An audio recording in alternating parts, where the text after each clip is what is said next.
क्षमा मांगता हूं। साथियों,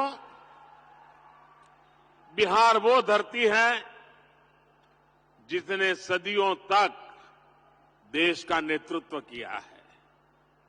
बिहार वो धरती है जिसने एक से बढ़कर एक प्रतिभावान व्यक्तित्व मां भारती को दिए हैं। और ये सच्चाई है, जब जब बिहार समृद्ध रहा है तब भारत समृद्ध रहा है। इसलिए विकसित भारत के लिए बिहार का विकसित होना उतना ही जरूरी है। मुझे खुशी है कि बिहार में विकास का डबल इंजन लगने के बाद विकसित बिहार से जुड़े कार्यों में और तेजी आ गई है। आज भी करीब 13,000 करोड़ रुपए की योजनाओं का उपहार बिहार को मिला है। इसमें rail, road, ethanol plant, city gas supply, LPG gas, ऐसी अनेक अहम परियोजनाएं शामिल है। विकसित बिहार के लिए हम यही तेजी पकड़नी है, इसी तेजी को बनाए रखना है। आप सभी को इन परियोजनाओं के लिए बहुत बहुत बधाई। साथियों, आजादी के बाद के दशकों में बिहार की एक बहुत बड़ी चुनौती रही है, यहां से युवाओं का पलायन। जब बिहार में जंगल राज आया तो ये पलायन और ज्यादा बढ़ गया।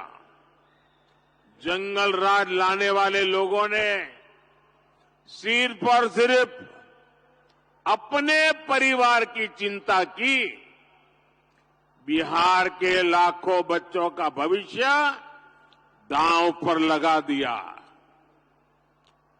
बिहार के मेरे नौजवान साथी दूसरे राज्यों के दूसरे शहरों में रोजी रोटी के लिए जाते रहे और यहां एक ही परिवार फलता फूलता रहा। किस तरह एक एक नौकरी के बदले जमीनों पर कब्जा किया गया। क्या कोई भी व्यक्ति सामान्य मानवी को इस प्रकार से लूटने वालों को माफ कर सकता है क्या? माफ कर सकता है क्या? क्या ऐसे लोगों को माफ कर सकते हैं क्या? बिहार में जंगल राज लाने वाला परिवार बिहार के युवाओं का सबसे बड़ा गुनहगार है। जंगल राज के जिम्मेदार परिवार ने बिहार के लाखों नौजवानों से उनका भाग्य छीन लिया। ये एनडीए सरकार है जो इस जंगल राज से बिहार को बचाकर इतना आगे लाई है।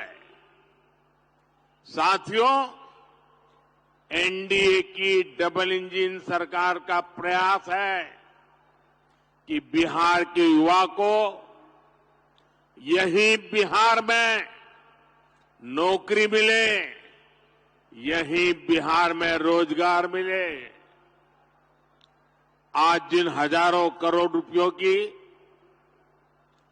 परियोजनाओं का लोकार्पण और शिलान्यास हुआ है, उसके मूल में भी यही भावना है। आखिर इन परियोजनाओं के सबसे बड़े लाभार्थी कौन है? इसका सबसे अधिक लाभ उन नौजवानों को होगा जो अभी रोजगार करना चाहते हैं, जो स्कूल कॉलेज में पढ़ रहे हैं। आज गंगा जी पर 6 लेन के केबल आधारित ब्रिज का शिलान्यास हुआ है। बिहार में 22,000 करोड़ रुपए से 1 दर्जन से अधिक पुल पर काम चल रहा है, जिनमें से 5 पुल तो गंगा जी पर बन रहे हैं। ये पुल, ये चौड़े रास्ते ही वही तो विकास का मार्ग बनाते हैं, उद्योगों को लाते हैं। ये जो बिजली से चलने वाली ट्रेनें चल रही है, वंदे भारत जैसी आधुनिक ट्रेनें चलने लगी है, ये गति किसके लिए है? ये उन नौजवानों के लिए है जिनके माता पिता ने ऐसी सुविधाओं के सपने देखे थे। ये जो इंफ्रास्ट्रक्चर बन रहा है, ये रोजगार का बहुत बड़ा माध्यम होता है। इसमें मजदूर हो, ड्राइवर हो, सर्विसेज से जुड़े लोग हो, इंजीनियर हो, ऐसे अनेक क्षेत्रों के रोजगार इससे पैदा होते हैं। यानी को बल मिलने वाला है। साथियों, ये जितनी भी नई ट्रेनें चल रही हैं, पटरियां बिछ रही हैं, ये सब कुछ आज भारत में ही बन रहा है। मेड इन इंडिया है, यानी इसमें भी भारत के ही लोगों को रोजगार मिल रहा है। बिहार में भी रेल इंजन बनाने वाली आधुनिक फैक्ट्रियां एनडीए सरकार ने बनाई है। आज पूरी दुनिया में डिजिटल इंडिया की बहुत बड़ी चर्चा है। और मैं आपको एक बात और बोलूं, आज कई विकसित देशों में भी ऐसी डिजिटल व्यवस्था नहीं है जो बेतिया में, चंपारण में उपलब्ध है। विदेशी नेता जब मुझसे मिलते हैं तो पूछते हैं कि मोदी जी, आपने ये सब इतनी जल्दी कैसे किया? तब मैं उन्हें कहता हूं कि मोदी ने नहीं, ये भारत के नौजवानों ने किया है। मोदी ने तो भारत के हर युवा को उनके हर कदम पर साथ देने की गारंटी दी है। और विकसित बिहार के लिए आज यही गारंटी मैं बिहार के युवा को भी दे रहा हूं। और रउआ जानते बानी, मोदी के गारंटी मने गारंटी पूरा होके के गारंटी। साथियों, एक तरफ नया भारत बन रहा है, वहीं दूसरी तरफ आरजेडी, कांग्रेस और इनका इंडी गठबंधन अभी भी 20वीं सदी की दुनिया में जी रहा है। एनडीए की सरकार कह रही है कि हम हर घर को सूर्य घर बनाना चाहते हैं।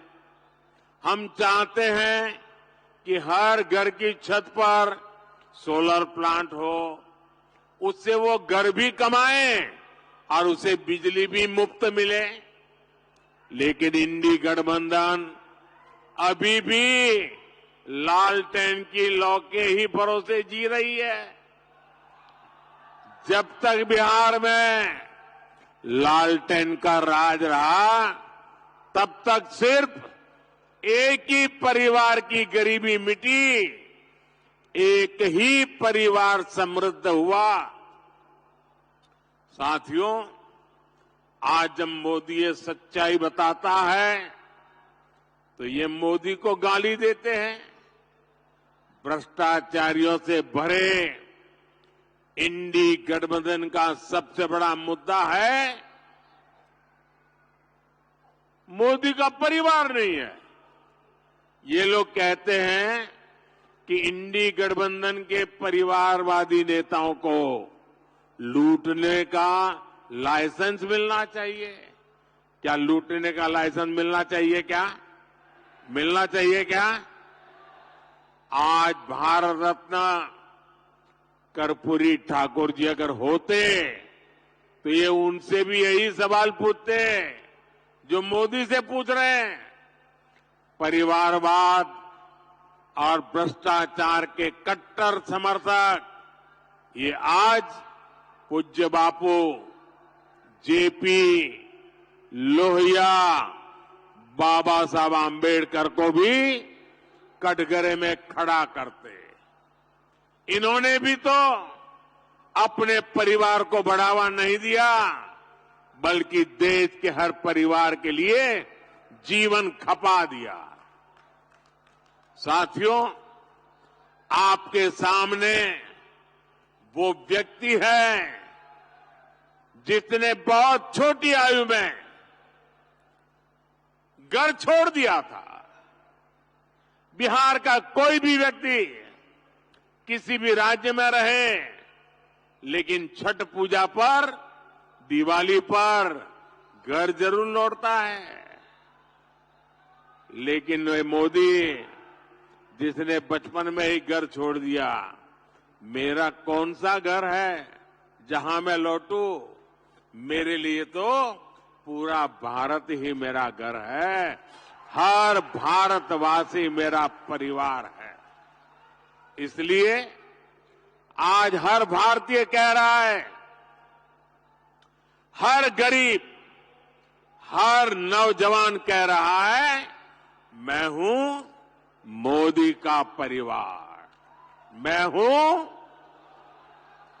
हूं हम बानी मोदी के परिवार। साथियों, मैं गरीब की हर चिंता खत्म करना चाहता हूं। इसलिए मोदी अपने गरीब से गरीब परिवार को मुफ्त राशन दे रहा है, मुफ्त इलाज की सुविधा दे रहा है। मैं चाहता हूं कि महिलाओं की जिंदगी से कठिनाइयां कम हो, इसलिए मोदी महिलाओं के नाम पक्के घर दे रहा है, टॉयलेट दे रहा है, बिजली पहुंचा रहा है, गैस का कनेक्शन लग रहा है, नल से जल की सुविधा हो रही है। ऐसी चीजों पर काम कर रहे हैं। मैं चाहता हूं कि मेरे देश के नौजवानों का भविष्य बेहतर हो। इसलिए मोदी रिकॉर्ड संख्या में मेडिकल कॉलेज बना रहा है, एम्स बना रहा है, आईआईटी बना रहा है, आईआईएम बना रहा है।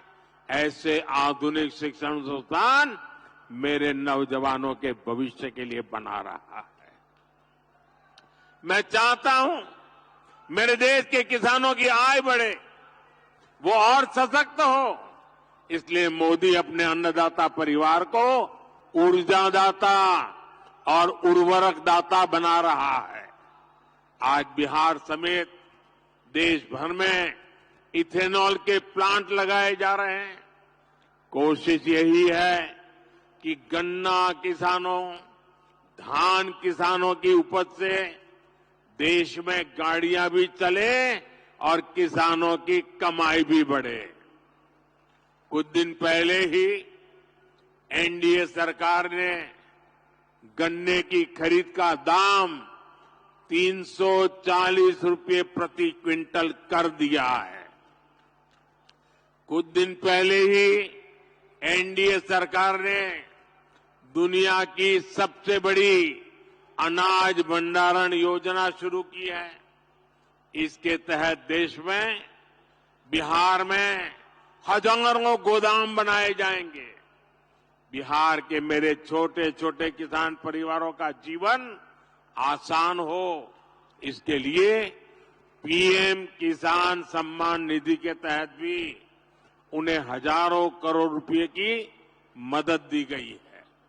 यहां बेतिया के ही किसानों को करीब करीब 800 करोड़ रुपए पीएम किसान सम्मान निधि के मिले हैं। और इन परिवारवादियों ने आपके साथ क्या किया, इसका एक उदाहरण मैं आपको देता हूं। यहां बरौनी का खाद कारखाना कब से बंद पड़ा था? इन परिवारवादियों को कभी इसकी चिंता नहीं हुई।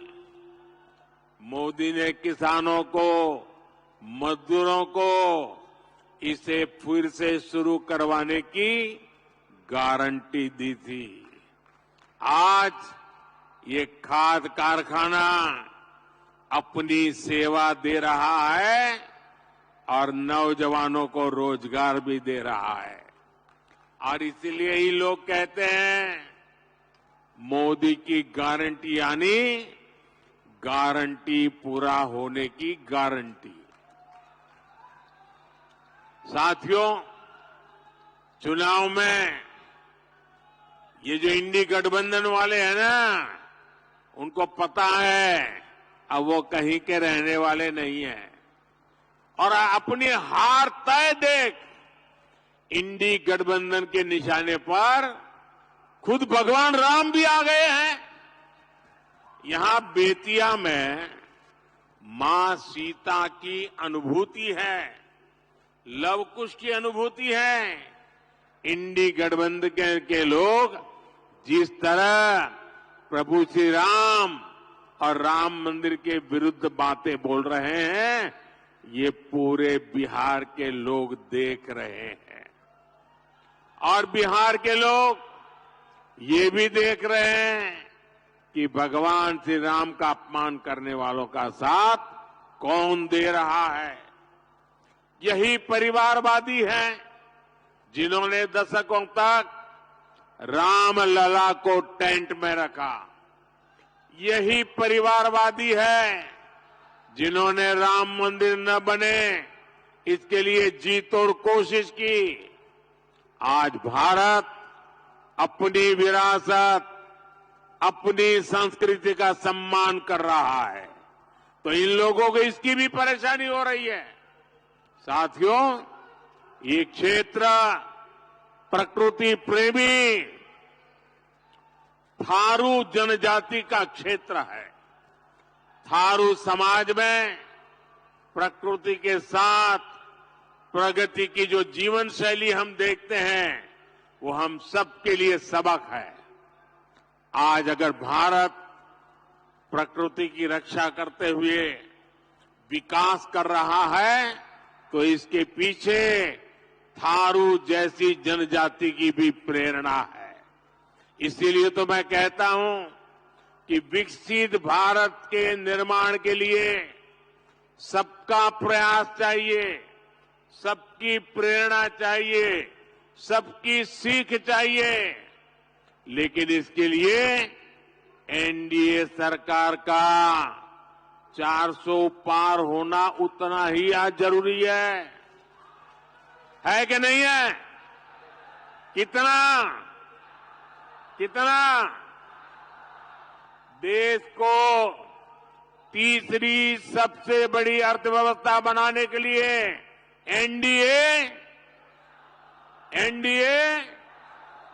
गरीबी से लोगों को बाहर निकालने के लिए एनडीए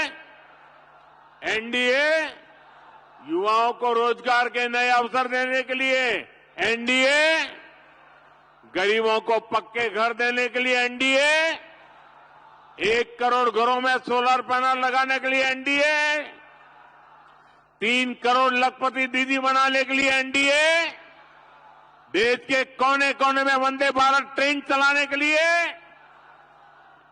विकसित भारत विकसित बिहार के लिए एक बार फिर आप सभी का मैं बहुत बहुत धन्यवाद करता हूं। मेरे साथ बोलिए, भारत माता की। दोनों हाथ ऊपर करके पूरी ताकत से बोलिए, भारत माता की, भारत माता की, भारत माता की। बहुत बहुत धन्यवाद।